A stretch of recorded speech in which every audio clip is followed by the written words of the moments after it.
नमस्कार, astro insights with Richa में आप सभी का स्वागत है। मैं हूँ ऋचा शुक्ला। मित्रों, आज का जो वीडियो है वो राहु शतभिषा नक्षत्र में क्या प्रभाव देंगे इस पर है। इस वीडियो को बनाने में थोड़ा सा विलंब हो गया है क्योंकि व्यस्तता अधिक थी, लेकिन मेरा बहुत मन था कि मैं इस विषय पर बात अवश्य करूं। और ये जो गोचर है राहु का अपने ही नक्षत्र में, मतलब ये कि राहु जो है कुंभ राशि में तो ऑलरेडी चल रहे थे, लेकिन अभी उन्होंने नवंबर में जो है बिल्कुल लास्ट वीक में ही उन्होंने अपना नक्षत्र परिवर्तन किया है।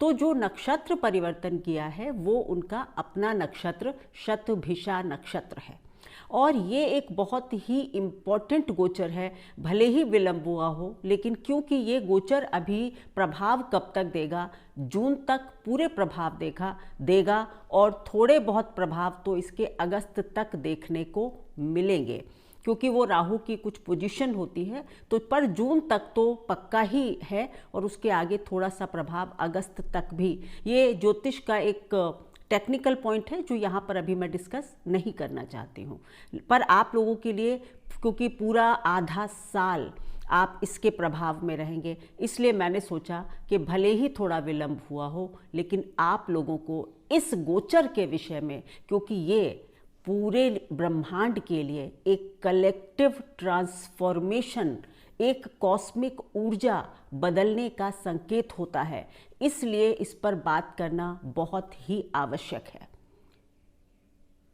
इस वीडियो में मैं बात करूंगी राहु शतभिषा नक्षत्र में जब एंटर करते हैं तो पूरे वैश्विक स्तर पर क्या प्रभाव होगा और बाकी आप सभी की राशियों पर।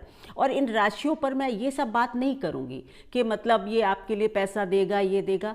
अंदर की बात आज आपसे करूंगी कि राहु शतभिषा नक्षत्र में आप सबके अंदर क्या स्टर करेगा, मतलब क्या आंतरिक बदलाव लाएगा। आज उस पर बहुत महत्वपूर्ण चर्चा करूंगी मैं। आप सभी के लिए ये वीडियो बहुत लाभकारी होने वाला है। वीडियो स्टार्ट करूं उससे पहले दो महत्वपूर्ण सूचनाएं। एक तो ये कि जीवन मंत्र, जैसा कि मैंने आप लोगों से बहुत पहले अपने किसी वीडियो में कहा था कि बहुत जल्दी मैं अपना एक अध्यात्म का चैनल ला रही हूँ। अध्यात्म कह लीजिए, आपके मन की बातें कह लीजिए, आपके जीवन के कई पक्षों पर जब आप कहीं फंस जाते हैं तो आप किस तरह से क्या करें कि उनसे कुछ छुटकारा मिल जाए आपको। तो जनरल बातें आपके साथ मैं शेयर करूंगी। कभी गीता का उदाहरण होगा तो कभी भगवान श्री राम का, हनुमान जी का, महादेव का, एंगर मैनेजमेंट, मतलब जो भी आप सोच सकते हैं, कर्म या भाग्य, सब पर आपसे मैं उस चैनल के थ्रू चर्चा करूंगी। तो उसका लिंक जो है वो आपको डिस्क्रिप्शन में दिया जा रहा है।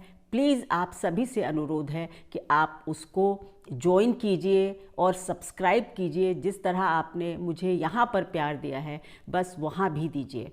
और इस शनिवार को पहला वीडियो, रील्स तो उस पर आ रही हैं, लेकिन पहला वीडियो जो है भगवान हनुमान को समर्पित है, जो मेरे आराध्य हैं। और मैं आपको बताऊंगी उस वीडियो में कि किस तरह से आपके जीवन की हर परेशानी के लिए हनुमान जी के किस मंत्र या चालीसा या पूजा करनी चाहिए, जिससे जीवन की कोई परेशानी ऐसी नहीं जो समाप्त ना हो। ये जीवन मंत्र पर देखिएगा अवश्य। और दूसरी छोटी सी सूचना कि महाज्योतिष का कोर्स लॉन्च हो रहा है 17 जनवरी से। उसके रजिस्ट्रेशंस ओपन हैं। अगर सीखना चाहते हैं तो उस स्क्रीन पर दिए नंबर पर संपर्क कर लीजिए। अब आज का महत्वपूर्ण विषय राहु शतभिषा नक्षत्र में। शतभिषा नक्षत्र को समझ लेना पहले बहुत इम्पॉर्टेंट है कि राहु अगर शतभिषा नक्षत्र में प्रवेश कर रहे हैं, कर चुके हैं ऑलरेडी, तो आपके ऊपर क्या प्रभाव डालेंगे। इसको समझने के लिए समझना होगा कि राहु के नक्षत्र कौन कौन से हैं और शतभिषा नक्षत्र की ऐसी क्या खासियत है जिस पर मैं आज इतना ईगरली बात करना आपसे चाहती थी। राहु के 3 नक्षत्र हैं, आर्द्रा, स्वाति, शतभिषा। ये इनका अंतिम नक्षत्र है। देखिए, आर्द्रा नक्षत्र जो है वो मतलब रुद्र इसके देव हैं और ये एक रौद्र नक्षत्र माना जाता है, कठिन नक्षत्र माना जाता है। इसमें भी आमूल चूल परिवर्तन आपकी ज़िंदगी में होते हैं। और स्वाति जो है वो राहु का एक बहुत अच्छा नक्षत्र है। इसमें राहु आपको परसिस्टेंस देते हैं, कंसिस्टेंसी देते हैं और ये अर्थ की दृष्टि से, धन की दृष्टि से स्वाति नक्षत्र बहुत पावरफुल नक्षत्र है। अगर आपकी कुंडली में कई सारे ग्रह स्वाति नक्षत्र में हो तो बिना कुछ देखे कहा जा सकता है कि आप बहुत धनवान बन सकते हैं। जी हाँ। और इनका जो अंतिम नक्षत्र है शतभिषा, शतभिषा नक्षत्र इनका थोड़ा सा आप कह सकते हैं कि हीलिंग वाला नक्षत्र है, स्पिरिचुअलिटी का नक्षत्र है। ये एक आइसोलेशन का नक्षत्र है। ये सॉलिट्यूड मतलब एकांत का नक्षत्र है। शतभिषा के अंदर राहु की जो आप क्वालिटी सुनते हैं ना, एग्रेशन और भागना, बहुत एम्प्लीफाई करना चीज़ें, ये हैं, सब है, लेकिन इनकी जो प्रकृति है वो बिल्कुल बदल जाती है। शतभिषा का मतलब होता है कि 100 सितारों का एक समूह। इसको क्योंकि ये जब आप आसमान में देखेंगे तो ऐसा नज़र आता है कि जैसे छोटे छोटे बहुत सारे सितारों को, नक्षत्रों को, सितारों को इकट्ठा कर दिया गया है, तब ये शतभिषा नक्षत्र एक ऐसा दिखाई देता है। एक मत ये भी है कि ऐसा कहा जाता है कि ये 100 वैद्यों का, 100 चिकित्सकों का एक समूह है। हीलिंग से शतभिषा का जुड़ना बहुत पुराने समय से देखा गया है और मेरा भी मानना है कि शतभिषा नक्षत्र अगर आपका है, माना चंद्र ही शतभिषा में है आपके लिए, तो आप एक हीलर हो सकते हैं, आप एक युग परिवर्तन करने वाले हो सकते हैं। कलेक्टिव लेवल पर आप मासेस के अंदर बहुत, उनके दिमाग पर बहुत गहरा असर छोड़ सकते हैं।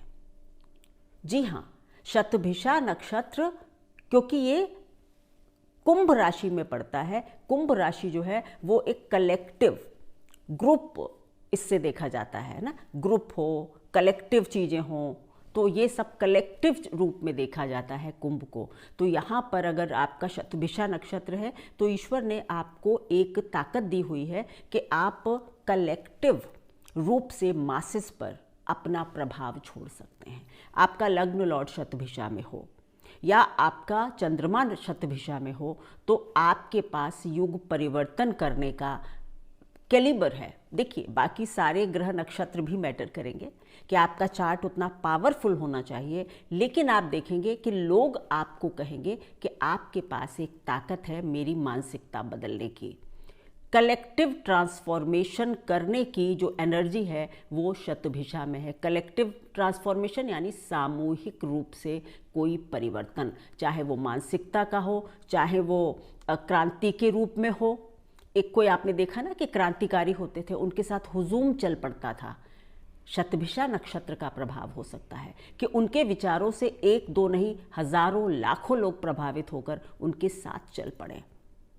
तो शतभिषा नक्षत्र राहु का है, लेकिन राहु के आर्द्रा और स्वाति से इसका स्वभाव पूर्णतः भिन्न है। वैश्विक रूप में अगर मैं कहूँ तो राहु क्या शतभिषा में जब आता है तो बड़ी क्रांतियाँ होती हैं, और बड़ी क्रांतियाँ होती हैं इसलिए क्योंकि वो सामाजिक ढांचे को बदलने के लिए बड़ी क्रांतियाँ होती हैं। और ऐसा अब हम लोग कई देशों में देखेंगे कि जहाँ पर पूरी की पूरी व्यवस्थाएं बदली जाएंगी, जिसको आप कहते हैं ना कि सारा समूह निकलकर ट्रांसफॉर्म होकर अपनी बात रखेगा। तो कलेक्टिव ट्रांसफॉर्मेशन तो बहुत जगह पर, बहुत देशों में ट्रांसफॉर्मेशंस होंगे, और मैं कहूँगी कि युद्ध स्तर पर ट्रांसफॉर्मेशंस होंगे। युद्ध स्तर का मतलब होता है युद्ध होना नहीं, बड़े लेवल पर ट्रांसफॉर्मेशंस होंगे। सूचना के फील्ड में क्रांतिकारी परिवर्तन होंगे। आपका जो जिसको आप लोग कहते हैं ना इंटरनेट, तकनीकी टेक्नोलॉजी जिसको आप कहते हैं, इन सब में भी आमूल चूल परिवर्तन होने की संभावना है। ये भी कहा जा सकता है कि ये बहुत बढ़ सकते हैं या इनके प्रयोग पर अब एक जिसको कहते हैं ना जुडिशियसली एक नैतिकता डाली जाए कि भाई अगर आप सोशल मीडिया पर बात कर रहे हैं तो आपको सोच समझ कर बोलना होगा कि आप क्या बात कर रहे हैं। मुझे लगता है इस तरह के कुछ परिवर्तन सोशल नॉर्म्स में भी आएंगे। अब आप वो नहीं बोल सकेंगे जो भी आपके मन में आएगा। ये भी कहा जा सकता है कि बहुत से लोगों का पर्दाफाश भी होगा। अब होगा ये कि अगर आपके पास अपनी सच्ची आंतरिक ताकत है तभी आप टिक कर रह पाएंगे, अन्यथा बह जाएंगे। राहु की एनर्जी या तो आपको टिका देगी और ये तब होगी जब आप आंतरिक रूप से सही होंगे। आप सच में किसी अच्छी क्रांति को जन्म देना चाहते होंगे, आप कलेक्टिव रूप से लोगों के विचारों को बदलने का प्रयास कर रहे होंगे, लेकिन पॉजिटिव दिशा में, तो आपको ये राहु बहुत बल दे सकता है। तो पूरे देश विदेश सभी में क्रांतिकारी परिवर्तन होंगे, सूचना के क्षेत्र में होंगे, टेक्नोलॉजी के क्षेत्र में होंगे। इस तरह की चीज़ों को आप बहुत करेंसी, क्रिप्टो करेंसी वगैरह, यानी करेंसी, क्योंकि 11 नंबर जो होता है वो लाभ का स्थान भी है, तो करेंसी यानी विदेशी इसमें हो या क्रिप्टो करेंसी वगैरह जो कि दिखती नहीं है, फिजिकल फॉर्म में नहीं होती हैं, उन सब में भी काफ़ी उछाल या इस तरह की चीज़ें या उनमें भी करेक्शंस आने की संभावना हो सकती है। अब बात करेंगे, क्योंकि आप सभी लोगों को मैं बताना चाहती थी कि राहु का शतभिषा में आना आपके लिए वन लाइन में क्या संदेश लेकर आ रहा है, और अगर आपने इस पर काम किया तो ये गोचर आपके लिए बहुत उम्दा, बहुत अच्छा परिवर्तन, मतलब एक बड़े परिवर्तन लाने वाला आपकी पर्सनालिटी में होगा। चलिए शुरू करती हूँ। ये वीडियो चंद्र राशि पर आधारित है, कृपया बार बार आप लोग ये ना पूछा करें। अगर आपकी एरीज यानी मेष राशि है, चंद्रमा अगर आपके मेष राशि में बैठे हुए हैं तो क्या फल होगा। देखा तो इसको लग्न और राशि दोनों से जा सकता है, लेकिन आप लोग बहुत कंफ्यूज होते हैं, तो मैंने यहाँ पर ये डिस्क्लेमर दे दिया है कि ये चंद्र राशि के हिसाब से है। चलिए, अगर आपकी मेष राशि है तो आपके लिए एक सबसे बड़ा वन लाइनर संकेत या संदेश राहु का क्या है कि अब समय आ गया है कि आप बिना बात किसी सोशल सर्किल को फॉलो ना करते रहें। आपके 11वें घर से राहु का गोचर हो रहा है। यहाँ पर आप ज़्यादातर सुनेंगे कि बहुत इनकम के लिए अच्छा होगा, ये सब मैं नहीं कहूँगी। राहु शतभिषा का मतलब है आंतरिक परिवर्तन। आपको देखना होगा कि क्या बिना बात आप कुछ ऐसे ग्रुप्स से, ऐसे कलेक्टिव लोगों से जुड़े हुए हैं जो आपकी लाइफ में कोई वैल्यू क्रिएट नहीं कर रहे हैं। आपको देखना है कि कौन से लोग, कौन सा ग्रुप, कौन सा समाज जिसमें आप मूव कर रहे हैं, क्या वो आपके जीवन में कोई वैल्यू ऐड कर रहे हैं या नहीं। अगर नहीं कर रहे हैं तो ये समय है कि उन सब से, उनकी बाउंड्री को, मतलब उस ग्रुप को क्रॉस कर जाइए। राहु को सीमा पार कराने वाला भी कहते हैं, सीमा पार करा देता है। तो अगर वो ग्रुप्स, ये आपकी इंटरनल कॉल होनी चाहिए और होगी। आपके मन में आएगा कि क्या मैं सही लोगों के साथ घूमता फिरता हूँ, क्या सही ये लोग हैं जो कि मेरे अंदर कुछ वैल्यू क्रिएट कर रहे हैं, मुझे कुछ जीवन में अच्छा इनसे मिल रहा है। It's not all about money, ये नहीं कि मैं इनसे कमा पा रहा हूँ या नहीं, क्या ये मुझे बेहतर इंसान बनाने में मेरी मदद कर रहे हैं। अगर नहीं कर रहे हैं तो आपको समझना होगा। आपको ना एक राहु ना क्रेविंग देता है। क्रेविंग का मतलब समझते हैं ना, मतलब एक इच्छा, एक चाह कि आपको इस वक्त एक क्रेविंग हो सकती है कि मेरा रिकॉग्निशन हो। 11th house awards, rewards, recognition का भी है ना, तो आपके अंदर एक अजब सी चाह होगी कि मेरा रिकॉग्निशन हो जाए, मुझे समाज में बहुत लोग जाने, ऐसा हो जाए। ध्यान रखिएगा कि क्या आपने उसके लिए सही रास्ता चुना है। कहीं ऐसा ना हो कि अगर आपकी ये चाह जो है वो आपको गलत तरीके से रिकॉग्नाइज करवा दे। कहीं ऐसा ना हो कि इस रिकॉग्निशन के चक्कर में आप शॉर्टकट्स ले लें और फिर आपको बाद में बहुत पछताना पड़े। तो मीनिंगफुल यानी कि ऐसे कार्यों से रिकॉग्निशन आना चाहिए, ऐसे काम आपको करने चाहिए समाज के लिए जो मीनिंगफुल हों, लोगों के लिए फ़ायदे के हों, लाभ के हों। तब फिर आप देखिए कि आपके लिए रिकॉग्निशन भर भर कर आएगा। ये अवश्य देखना होगा कि आपके चार्ट में शनि की स्थिति कैसी है, क्योंकि राहु शनि की राशि में गोचर कर रहे हैं, छाया ग्रह हैं, इसलिए शनि से बहुत प्रभावित होंगे। तो अगर शनि आपके चार्ट में वेल प्लेस्ड हैं तो आप ये समझ लीजिए कि इस समय आपके पास मौका है एक मीनिंगफुल काम करने का, सोसाइटी के लिए कुछ करने का, अपने अंदर वो परिवर्तन लाना कि क्या मैं बिना बात तो नहीं खुद के अपने आप को इन्वेस्ट कर रहा हूँ इधर और उधर, कहीं ऐसा तो नहीं मैं अपने सारे आंतरिक जो ताकत है वो गलत जगह पर लगा रहा हूँ। तो ऐसा आपको, अब नया साल भी आने वाला है तो आपको एक परिवर्तन इस तरह से करना है इस साल में कि मैं अब केवल और केवल सकारात्मक लोगों के साथ जुड़ूंगा, और जहाँ भी नेगेटिव बातें होती हैं, जहाँ पर गॉसिप्स होती हैं, ये सब मैं उन ग्रुप्स को छोड़ दूंगा, इससे तो मैं अकेला ही भला हूँ। ये संकेत आपके लिए राहु लेकर आ रहे हैं। और अब बात होगी टॉरस यानी कि वृषभ राशि की। अगर चंद्रदेव आपकी हॉरोस्कोप में वृषभ राशि यानी 2 नंबर खान में बैठे हुए हैं तो फिर आपके लिए है। अब आपके लिए जो गोचर है ना, ये 10वें घर से हो रहा है वृषभ राशि के लिए। ये कहाँ है? करियर का क्षेत्र, कर्म का क्षेत्र। यहाँ पर राहु की बेस्ट ऊर्जा मैं कहूँगी आकर बैठ गई है। अगर आपके चार्ट में शनि वेल प्लेस्ड हैं तो फिर ये गोचर आपके लिए बहुत बड़ी सफलता का गोचर साबित हो सकता है। लेकिन समझना क्या है, मैंने कहा ना आंतरिक स्टर करते हैं ना, मथानी मथते हैं, तो अंतर मन को मथना है सबको कि क्या सक्सेस का सही मायना क्या है आपके लिए, कि क्या केवल और केवल आपके लिए मटेरियल सक्सेस है, क्या आपके लिए समाज के प्रति आपका क्या दायित्व है, समाज के लिए आप क्या करते हैं, क्या आपके कर्मों से कुछ औरों का भी भल, क्योंकि मैंने कहा ना ये क्या है, वैद्य, 100 वैद्य कहते हैं ना, हीलर्स का ग्रुप है। तो क्या आप किसी भी तरह से समाज के लिए उपयोगी हैं? अगर आप समाज के लिए उपयोगी हैं, समाज के लिए कार्य कर रहे हैं, तो फिर ये आपको ज़बरदस्त सक्सेस दे सकता है। वैसे भी मैं कहूँगी कि वृषभ राशि के लिए ये गोचर अच्छा होने वाला है, क्योंकि राहु जो है मेष राशि के लिए भी अच्छा है और वृषभ के लिए भी, क्योंकि ये उपचय भाव से राहु का गोचर हो रहा है। उपचय भाव में राहु बहुत अच्छे फल देते हैं, ये तो हम सब जानते हैं। तो ये आप समझ लीजिए कि इस समय राहु का पर सक्सेस कर्म कहाँ करना है।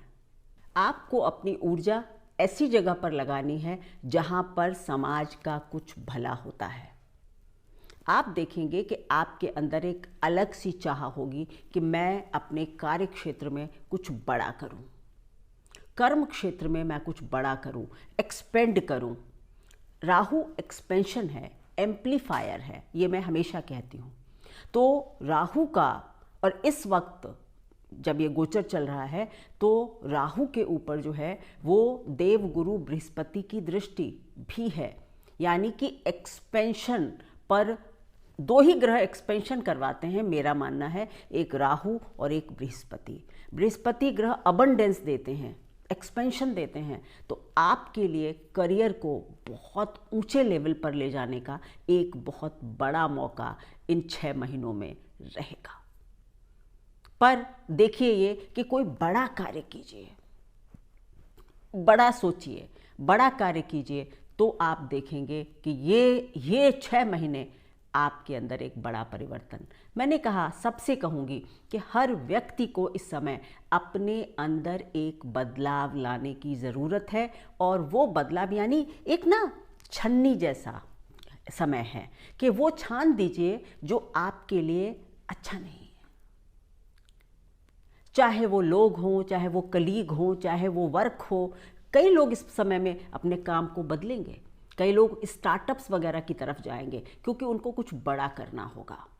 और मैंने कहा करना चाहिए, वृषभ राशि को तो खास करके करना चाहिए। तो आपके लिए ये समय बहुत अच्छा हो सकता है, ऐसा मेरा मानना है। बस सक्सेस का सही मायना परखना है। समाज के लिए कुछ करें, वो सक्सेस बड़ी सक्सेस होती है, पर्सनल सक्सेस से ज़्यादा। अब बात होगी जेमिनाई यानी कि मिथुन राशि।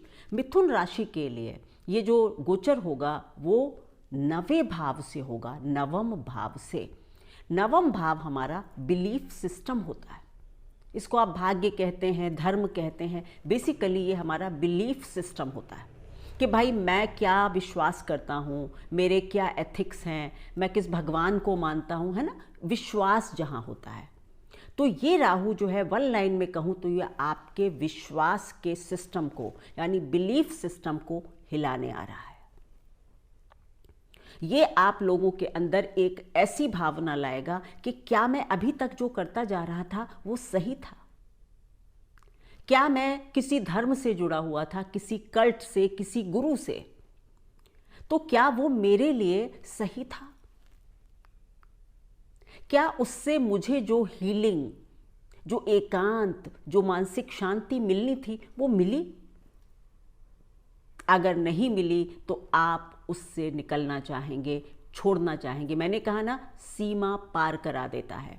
अब आप ये भी कह सकते हैं कि कई लोगों की धार्मिक आस्थाओं पर भी चोट पहुंचेगी। इससे ये भी कहा जा सकता है कि मिथुन राशि वालों को धार्मिक उन्माद से बचना चाहिए।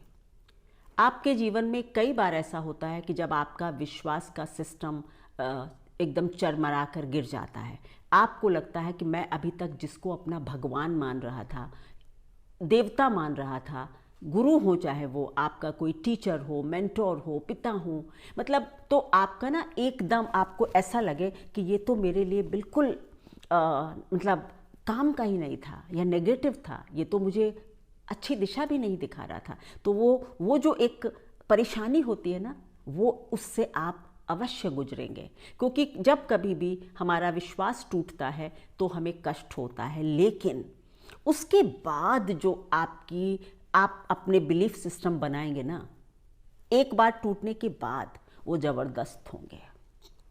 बस बचना एक चीज़ से है कि धार्मिक उन्माद में नहीं जाना है ना, किसी भी तरह से उस पर नहीं जाना है, क्योंकि आपको राहु ये क्रेविंग दे सकता है कि भाई बहुत ज़्यादा धर्म, तो अति का धर्म या तो करना है या नहीं करना है। राहु अतिवादी है, उससे बचिएगा। ये बड़ा एक वो है, लेकिन ये समय है रीडिफाइन करने का, दोबारा लिखने का, रीराइट करने का। मैं कहूँगी कि इस समय आप बहुत यात्राएं करें, नॉलेज गैदर करें, और बहुत नॉलेज गैदर करने के बाद, बहुत पढ़ने लिखने, कई गुरुओं से मिलने के बाद ये डिसाइड करें कि आप कौन सा पाथ फॉलो करना चाहते हैं। अब बात होगी कैंसर या फिर कर्क राशि। इसके लिए अगर मैं बात कहूँ तो इनका जो गोचर है वो 8वें घर से होगा। 8वें घर में जब राहु होता है तो ये बहुत बहुत इंटरनल परिवर्तन लाता है, याद रखिएगा।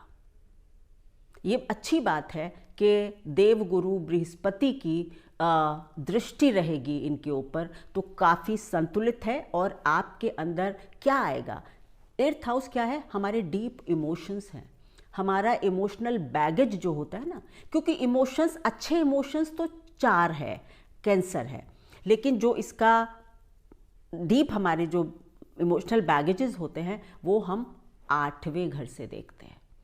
तो आपके 8वें घर को ये बिल्कुल मथानी से मथने के लिए आ गया है, तो इसका मतलब वहाँ बहुत बहुत झंझावात आएंगे। ऐसा लगेगा कि मैं डीप इमोशंस में जा रहा हूँ, और आप में से बहुत लोग अपने पुराने इमोशनल बैगेजेस से छुटकारा पाएंगे। जी हाँ, आपको ये करना होगा, करने वाले तो आप हैं ना। Let go. जो रिश्ते आपको मानसिक परेशानियां दे रहे थे, कष्ट दे रहे थे, उनको छोड़ दीजिए धीरे से। इमोशनल बैगेज हल्का कर लीजिए, माफ़ कर दीजिए लोगों को, खुद को भी माफ़ कर दीजिए। अगर कोई चीज़ आपसे गलत हुई थी, उसका ही इमोशनल बैगेज आपके ऊपर था, अपने को भी माफ़ कीजिए, औरों को भी माफ़ कीजिए। ये समय है आपके इमोशनल पाथ को क्लीन करने का, हील करने का, रीडिफाइन करने का। क्लीनिंग, हीलिंग, रीडिफाइनिंग, ये 3 शब्द सब राशि वाले याद रखेंगे। और जिस भाव से गुजर रहा है राहु, बस वहाँ पर ये 3 चीज़ें करनी है। क्लटर क्लीन करना है, खुद को हील करना है, और फिर रीडिफाइन दोबारा लिखना है। तो आपके लिए कैंसर वालों, आपके लिए क्या कहा मैंने कि 8वां घर। कोई पुरानी ग्रजेस थी, छोड़ दीजिए, खुद को भी हील कीजिए, दूसरे को भी हील कीजिए। आपके लिए बहुत अच्छा होगा अगर इस समय देवगुरु बृहस्पति की दृष्टि 11 नंबर पर इस वक्त पड़ रही है। ठीक है, ये अलग बात है कि बृहस्पति अतिचारी हैं तो वो कर्क में भी हैं, सिंह में भी हैं, लेकिन क्योंकि उनका गोचर मिथुन से है तो बहुत समय तो रहेंगे ही, आपके इस भाव को देखेंगे। तो मैं कहूँगी कि ये बहुत अच्छा प्रभाव है कि इस समय आपको कोई गुरु, कोई मेंटर, कोई टीचर भी ऐसा मिल सकता है जो आपको क्लीनिंग, हीलिंग, रीडिफाइनिंग में आपकी मदद करे। हम सबके लिए ऐसा है, बस भाव अलग है। किसी को यहाँ पर हीलिंग की ज़रूरत है, किसी को यहाँ पर। जैसे मैंने कहा कि आप सबको परिवर्तन, कॉस्मिक ऊर्जा ही पूरी बदल रही है।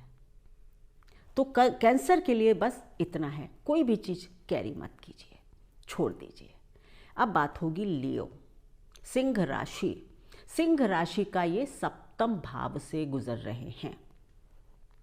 अब आप ये देखिए कि भाई अगर 7वें भाव से राहु का गोचर होगा तो संबंधों में आपके, चाहे वो जैसे भी संबंध हैं, प्रेम संबंध है, पति पत्नी के बीच के संबंध है, व्यावसायिक संबंध है, 7वां घर संबंधों का है, 2 लोगों के मिलने का है।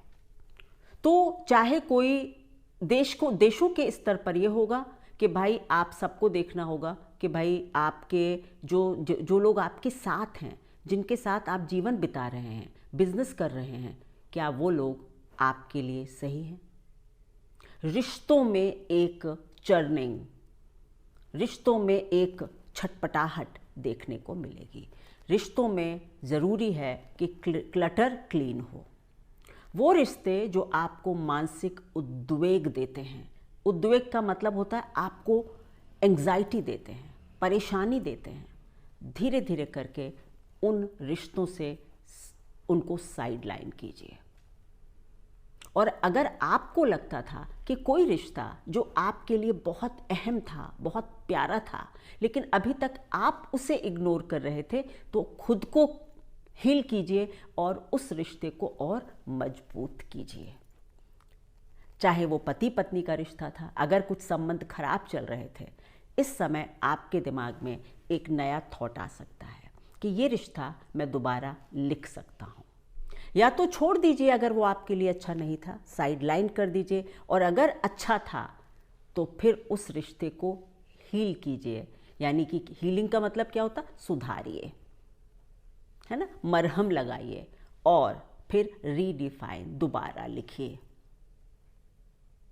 आप समझिए कि ये 7वां घर हमारी अपनी मिरर इमेज होती है। लग्न से 7वां घर है ना, तो आपके अंतर मन को बदलने का समय है। आप पहले खुद को बदलेंगे और फिर आपके रिश्ते बढ़िया हो जाएंगे। अहंकार और मान सम्मान की झूठी भूख रिश्तों में बहुत नुकसान पहुंचा सकती है। जितनी ह्यूमिलिटी, जितनी नम्रता, विनम्रता आप समाज में दिखाएंगे, अपने रिश्तों में दिखाएंगे, आप उतने ही ज़्यादा आगे बढ़ेंगे रिश्तों में। आपके रिश्ते आपको गहरी समझ देने वाले हो जाएंगे और बहुत प्यार के रिश्ते हो जाएंगे। अहंकार से बचिए। अब बात होगी वर्गो यानी कि कन्या राशि। आपके लिए 6ठे घर से ये गोचर हो रहा है। जनरली ये गोचर 6ठे घर से राहु का गोचर बढ़िया माना जाता है।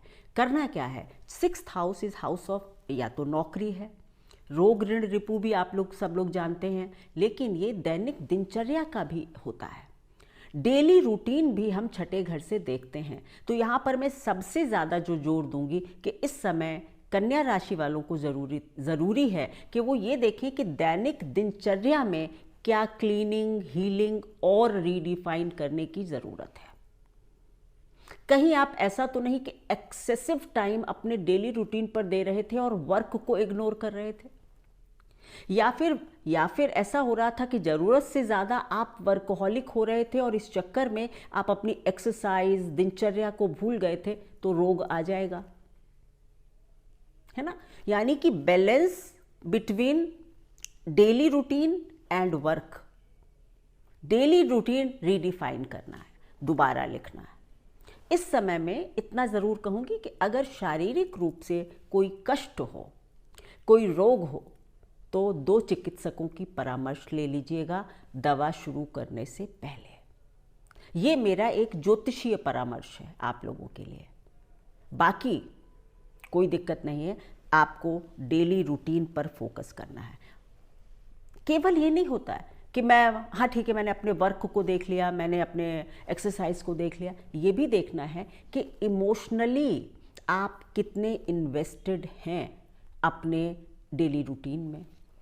अगर इस वक्त कन्या राशि वाले लोग अपनी दिनचर्या में एक चीज़ शामिल कर लें कि जैसे कोई भी एक चीज़ नियमित करने की आदत डाल लें, माना कि रोज़ एक बार मंदिर जाने की आदत डाल लें, रोज़ आधा घंटा एक्सरसाइज, रोज़ आधा घंटा वॉक, बट वो एक समय पर की जाए, ऐसा नियम बन जाए इन 6 महीनों में, उसके दूरगामी अच्छे प्रभाव होंगे। आपकी बॉडी भी हील होगी, आपका मन भी हील होगा, आपके कार्य क्षेत्र में आ रही परेशानियां भी इससे दूर होंगी जब आप एक प्रॉपर बैलेंस बना रहे होंगे। तो इस स्थिति में यानी कि छठे घर में एक बदलाव और हीलिंग और क्लीनिंग की ज़रूरत है। अब बात होगी लिब्रा यानी कि तुला राशि। ये पंचम भाव से गोचर कर रहे हैं। 5वां घर हमारा ना सेल्फ एक्सप्रेशन है, क्रिएटिविटी है, रोमांस है, फन है, संतान है, बहुत सारी चीज़ें हैं। आपको देखना है कि कहीं ऐसा तो नहीं कि मैं अपनी क्रिएटिविटी के लिए, यानी हम सभी लोग ना सेल्फ एक्सप्रेशन मतलब हर का अपना एक सेल्फ को एक्सप्रेस करने का तरीका होता है। कहीं ऐसा तो नहीं कि हम लोग लिब्रा वाले ऐसा तो नहीं कर रहे कि दूसरों का वैलिडेशन मांग रहे हैं। कहीं ऐसा तो नहीं कि हमको ये लग रहा है कि मैं अच्छा कर रहा हूँ या नहीं कर रहा हूँ, लोग क्या कहेंगे, अगर मैं अपना पैशन फॉलो करता हूँ तो इससे लोग क्या कहेंगे। Don't ask for like validation from others. ये समय है खुद को, अपनी चीज़ों को खुद वैलिडेट कीजिए। वैलिडेशन का मतलब होता है सही या गलत। अगर किसी को लगता है कि भाई मैं इस समय कोई एक क्रिएटिव चीज़ ले सकता हूँ, मे भी किसी का मन आ जाए कि भाई बहुत हो गया और अब मेरी उम्र हो गई, मैं अपना एक जो मेरा पैशन है उसको फॉलो करना चाहता हूँ, कोई गलत बात नहीं है इसमें। या मैं अपनी कोई भी क्रिएटिव फील्ड से जुड़ना चाहता था, मैं पेंटिंग सीखना चाहता था, मैं कोई नृत्य संगीत कुछ भी करना चाहता था, this is the right time. ये मत सोचिए कि समाज क्या कहेगा। अगर ये चीज़, अगर म्यूज़िक, अगर राइटिंग, किसी भी तरह से डायरी लिख लीजिए, कुछ भी अगर आपको हील करती है, आपको अच्छा फील करवाती है, गो फॉर इट। अब दुनिया क्या कर रही है इससे मतलब नहीं आना चाहिए। और कई बार ऐसा आप देखेंगे कि आपकी इस चीज को जब आप लेंगे तो बहुत से लोग इससे प्रभावित होंगे। हो सकता है कि आप जब अपने अंदर कोई पॉजिटिव चेंज लाते हैं तो उससे प्रभावित आपके बच्चे हो जाते हैं। तो मैंने कहा ना, कलेक्टिव ट्रांसफॉर्मेशन भी तो होगा ना हर चीज़ में। तो आप अपने अंदर जो परिवर्तन लाएंगे, ये ज़रूर देखिए कि मैं अपने अंदर क्या पॉजिटिव परिवर्तन ला रहा हूँ या नेगेटिव, क्योंकि उसका असर आपके आसपास वालों पर भी होगा इस वक्त। तो मैं लिब्रा के लिए कहूँगी कि मतलब ना एक थोड़ा फ्रीडम की तरफ जाइए। हमारी पांचवा घर मन भी है, बुद्धि भी है, तो बुद्धि की जो आपने बाउंड्रीज बना ली है ना कि बस एक खांचा बना लिया, बस हम यही कर सकते हैं, ऐसे ही कर सकते नहीं, थोड़ा खुद को और एक्सप्लोर कीजिए, अपनी क्रिएटिविटी को एक्सप्लोर कीजिए, अपने पैशन को एक्सप्लोर कीजिए। बहुत अच्छा समय है इसके लिए। चलिए अब बात होगी स्कॉर्पियो के लिए, यानी कि वृश्चिक राशि, इसके लिए गोचर जो है वो चौथे घर से हो रहा है। चौथा घर जो है वो तो हमारा घर ही है, सुख है, माँ है और हमारी बाउंड्री भी है, ये याद रखिएगा। चौथे घर यानी घर ही तो हमारी बाउंड्री होती है ना, हम घर में रहते हैं, वही हिस्सा हमारा होता है पूरी दुनिया में। तो राहु जो है जब चौथे भाव में आता है तो वो कहता है कि बाउंड्री से बाहर निकलो।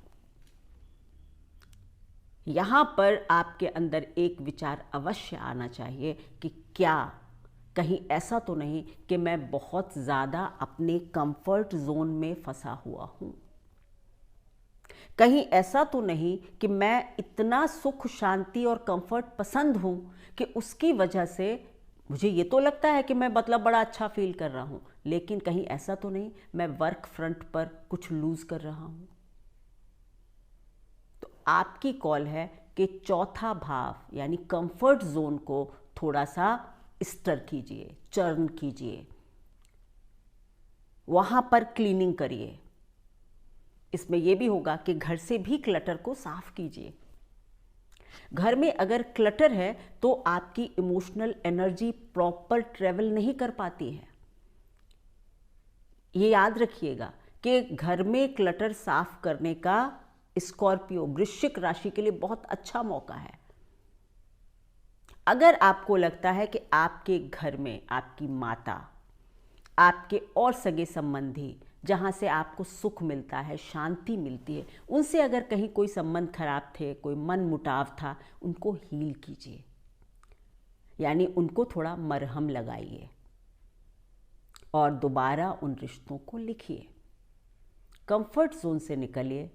और अगर आप बिल्कुल कंफर्ट जोन में नहीं थे, लगातार काम कर रहे थे, तो थोड़ा कंफर्ट जोन में भी आइए।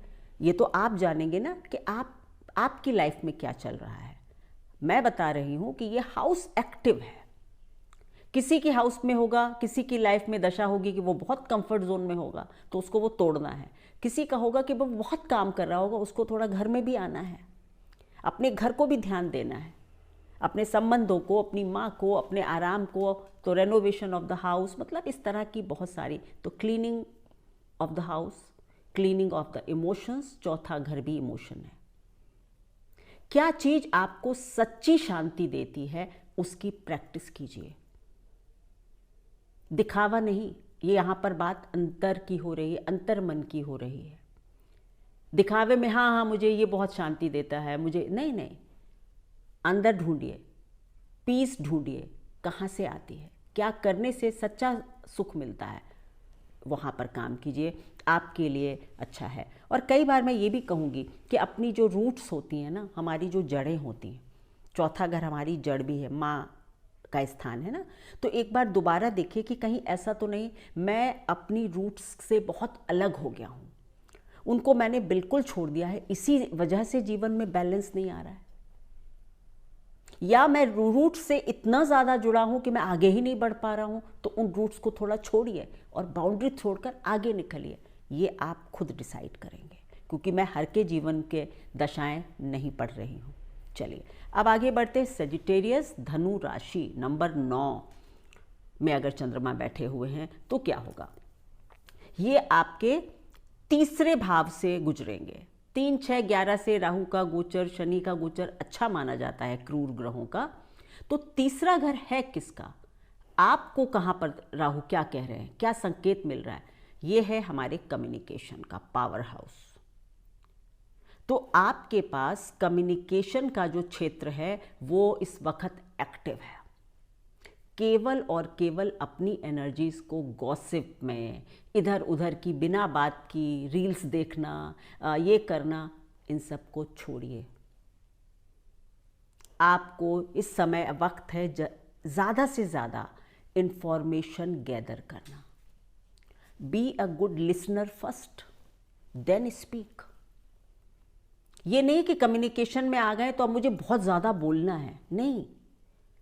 पहले ज्ञान इकट्ठा करना है, नॉलेज इकट्ठी करनी है और फिर सॉलिड बोलना है।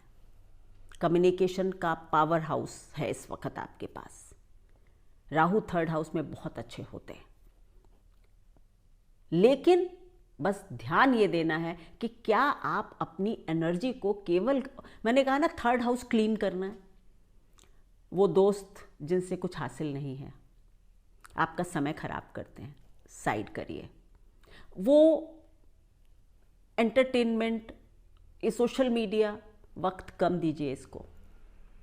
बैठे तो 1 घंटा रील देख ली, ना नॉलेज इकट्ठा हुई, बस गॉसिप का कुछ मामला मिल गया, फॉरवर्ड कर दिया, 4 लोगों का और समय खराब किया। Do not do that. अच्छी नॉलेज इकट्ठा कीजिए, अच्छी नॉलेज इकट्ठा कीजिए, अपने कम्युनिकेशन को स्ट्रॉन्ग करिए और फिर समाज के लिए, सोसाइटी के लिए उससे क्या फ़ायदेमंद कर सकते हैं, ये काम इस समय होना चाहिए।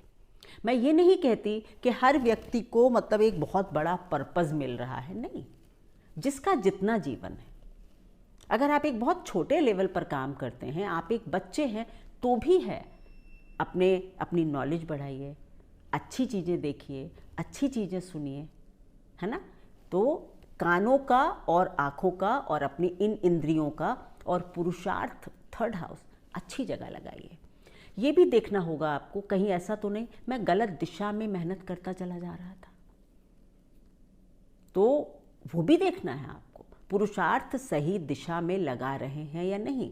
इसके लिए अगर मुझे कहीं, अभी तक मैं घर पे बैठा रहता था, अच्छा काम नहीं कर पा रहा था, अगर आपको लगता है कि अगर मैं थोड़ा ट्रैवल करूं तो मेरा काम अच्छा हो सकता है, अगर मैं कोई अपना जॉब चेंज कर लूं जिसमें थोड़ा ट्रैवल तो बढ़ता है लेकिन काम अच्छा होता है, ये चेंजेस आप अपने अंदर ला सकते हैं। ये सब 3rd हाउस का काम होता है। तो पुरुषार्थ अच्छी जगह लगे, इसको करिए, विजडम बढ़ाइए, ज्ञान को बढ़ाइए, ये आपके लिए मैसेज है और उस ज्ञान का सोसाइटी के लिए सदुपयोग कीजिए। Got it. और अब बात होगी कैप्रिकॉर्न यानी कि मकर राशि।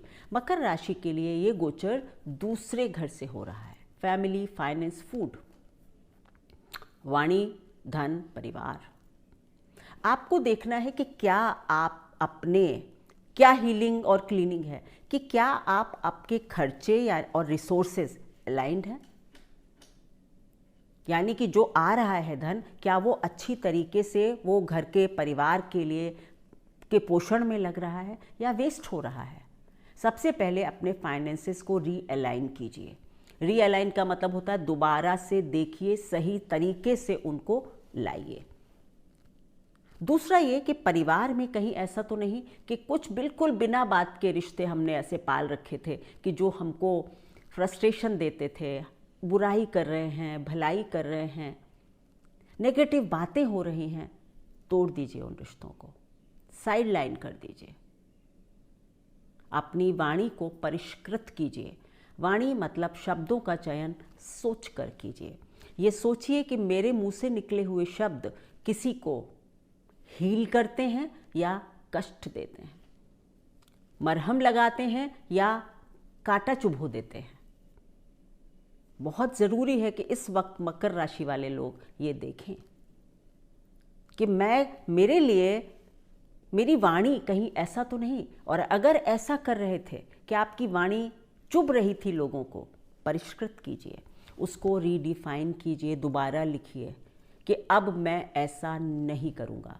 कहीं ऐसा तो नहीं मैं अपनी वाणी की वजह से ही अपने शत्रु बना लेता था।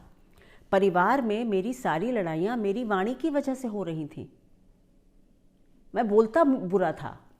यही समय है जब उसको आप ठीक कर सकते हैं, हील कर सकते हैं, क्लीन कर सकते हैं। तीसरा भोजन है, क्लीन फूड, यानी भोजन में भी अतिवाद से बचिए। बहुत क्रेविंग हो सकती है आपको इधर उधर की चीज़ें खाने की, अवॉइड इट, हेल्थ इशू हो जाएगा कहीं ना कहीं। तो अपनी खाने की हैबिट्स को भी क्लीन रखिए, वो आपको हीलिंग देंगे। और जब हम अच्छा कहते हैं ना, जैसा अन्न वैसा मन, तो अगर हम अच्छा भोजन लेते हैं, तामसिक चीज़ों से बचते हैं, इन गलत खान पान की क्रेविंग से बचते हैं, तो फिर हमारे लिए हमारा मन भी अच्छा होने लगता है। चलिए अब बात करेंगे कैप्रिकॉर्न। कैप्रिकॉर्न की बात हो गई, अब बात होगी एक्वेरियस यानी कि कुंभ राशि। कुंभ राशि के लिए एक बात है कि आपकी तो राशि पर ही मतलब राहु का गोचर है। तो जब आपकी राशि पर ही गोचर है तो आप ये समझिए आपके लिए तो इधर उधर कहीं नहीं देखना है। जो कुछ परिवर्तन, जो क्लीनिंग, जो हीलिंग, जो रीराइटिंग, रीडिफाइनिंग है, वो सब अपने अंदर है, सेल्फ।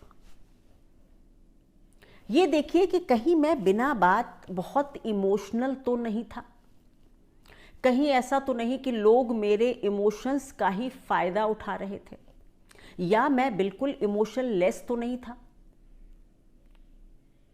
कि मैं किसी के काम ही नहीं आ रहा था।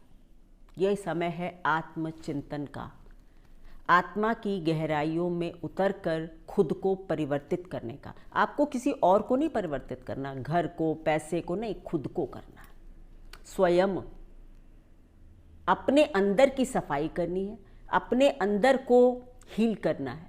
अपने अंदर की सफाई कैसे होती है? सेम जैसा कि मैंने कर्क के लिए बताया था, थोड़ा थोड़ा वैसा ही, कि मैं कोई भी किसी भी तरह का मैं नेगेटिव चीज़ें लेकर आगे नहीं बढ़ना चाहता। मेरे पास कोई भी चीज़ आसपास मेरे अगर नेगेटिव है तो मैं उससे साइड लाइन कर दूंगा, लेकिन मैं अब अपने मन को हील करूंगा। मैं उसको, अपने आप को एक ऐसी ऊर्जा दूंगा, एक ऐसी एनर्जी दूंगा जिससे कि मैं सोसाइटी के लिए काम आ सकूं। 11वां घर सोसाइटी होती है, ग्रुप्स होते हैं, कलेक्टिव डेस्टिनी भी 11वें से देखी जाती है। तो इस समय कोई मेरा ऐसा इमोशन ना हो जो मुझे केवल और केवल अपने तक रेस्ट्रिक्ट करता है, स्वार्थी बनाता है। छोड़ दीजिए। आपको थोड़ा सा बड़ा दिल वाला बनना होगा। केवल स्वयं के बारे में नहीं, सोसाइटी के बारे में भी मेरा कोई एक्शन कहीं ऐसा तो नहीं। अब चलिए, माना कि आप एक मोटिवेशनल स्पीकर हैं और आपकी कुंभ राशि है। आपको ये देखना होगा कहीं ऐसा तो नहीं कि जो मैं बोलता हूँ उसका नेगेटिव प्रभाव तो नहीं लोग लेते हैं। कहीं ऐसा तो नहीं, अगर आप धार्मिक स्पीकर हैं, कहीं ऐसा तो नहीं मैं कुछ ऐसा बोलता हूँ जो दूसरे धर्म को बहुत नेगेटिवली प्रभावित करता है। यानी मैं देखना आपको ये है कि मेरा कोई एक्शन ऐसा ना हो, मेरा कृत्य, कोई काम ऐसा ना हो जिससे समाज को नेगेटिविटी फैले। हो तो ऐसा हो कि सब तरफ सुख, शांति, हीलिंग और पॉजिटिव चेंज लेकर आने वाला मैं बनूं। आपके लिए स्वयं को ही देखना है और अपने आप को भी हील करना है। किसी ने कुछ कह दिया, समाज ने मुझे उतना नहीं दिया जितना मुझे मिला, मुझे मिलना चाहिए था, मेरी अपनी इच्छाएं अधूरी हैं, तो कहीं ऐसा ना हो कि आप ऐसी पाथ पर निकल पड़ें अपनी इच्छाओं को पूरा करने के लिए जो गलत रास्ता हो। नेगेटिवली कहीं आप किसी सैर पर ना निकल जाएं, ध्यान रखिएगा, क्योंकि राहु क्रेविंग देता है और इस वक्त ये क्रेविंग दे सकता है कि भाई तुम अपने बारे में सोचो। मैं कह रही हूँ नहीं, अगर हमारे आसपास खुशी होती है तभी हम सच्चे ढंग से खुश हो पाते हैं। तो मुझे पूरा कलेक्टिव लोगों के उसमें सोचना है, स्वयं केवल स्वार्थी नहीं बनना है। अब बात होगी मीन राशि। तो मीन राशि अंतिम राशि है, यानी कि पाइसेस मून साइन। इसके लिए अगर बात कहूँ तो ये आपके 12वें घर से गोचर हो रहा है।